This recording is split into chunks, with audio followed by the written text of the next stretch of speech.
Good morning. I am Felix, and today, in preparation for the upcoming fast day of Tish B'Av, which is the day of destruction, I have a special Torah reading. It's the book of Bamidbar, chapter 35, verses 16 through, and I'll just read it all the way to the end. So, it is about the death penalty. So let's get started. Baruch atah Adonai Eloheinu, Baruch atah Adonai Hamvarak, Baruch Adonai Hamvarak Leolam Vayed, Baruch Adonai Hamvarak Leolam Vayed, Baruch atah Adonai Eloheinu melech haolam, asher bachar banu mikol ha'amim v'natan lanu et torato.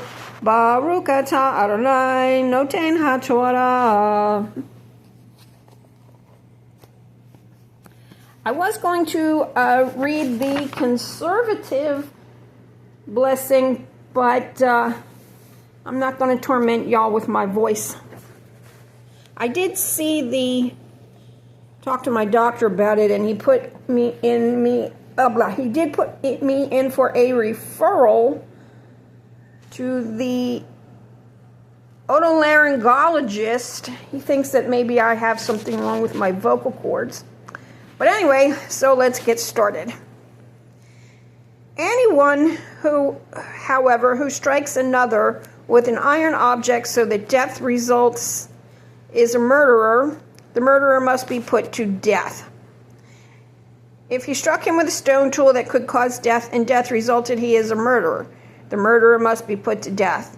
Similarly, if the object with which he struck him with a wooden tool that could cause death and death resulted, he is a murderer, and the murderer must be put to death.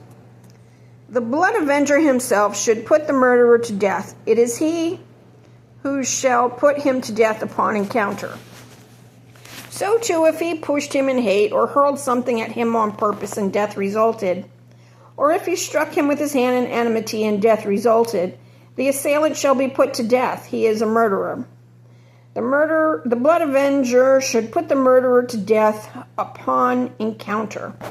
But if he pushed him without malice, aforethought, or hurled any object at him unintentionally, or inadvertently dropped upon him any deadly object of stone, and death resulted, though he was not an enemy of his and did not seek his harm, in such cases the assembly shall decide between the slayer and the blood avenger. So I pray for everyone serving jury duty. I pray for all judges. This is the law of God.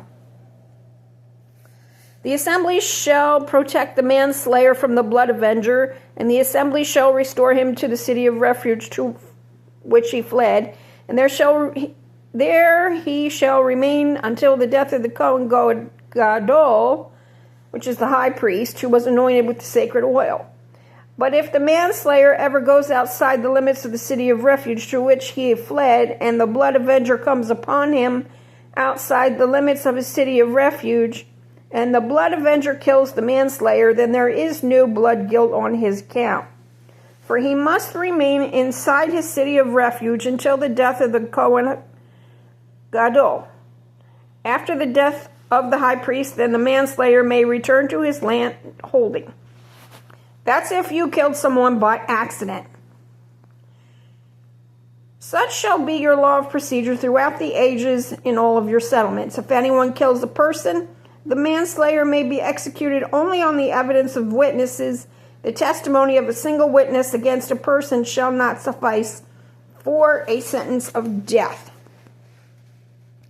You may not accept a ransom for the life of a murderer who is guilty of a capital crime. He must be put to death. Nor may you accept ransom in lieu of flight to a city of refuge, enabling one to return to live on his land before the death of the Kohen. You shall not pollute the land in which you live, for blood pollutes the land, and the land can have no expiation for blood that is shed on it except by the blood of him who shed it. I think that this means that you have to execute those who commit heinous crimes, or you get more heinous crimes. That's me. You shall not defile the land in which you live, in which I myself abide, for I, Hashem, abide among Bnei Israel. And with that, we'll just end the Torah reading with the blessing. Baruch atah Adonai Eloheinu melech haolam asher natan lanu Torah emet v'chayei olam natan betachenu. Baruch atah Adonai noten haTorah. Do not forfeit your life by being murderous. Have a good week.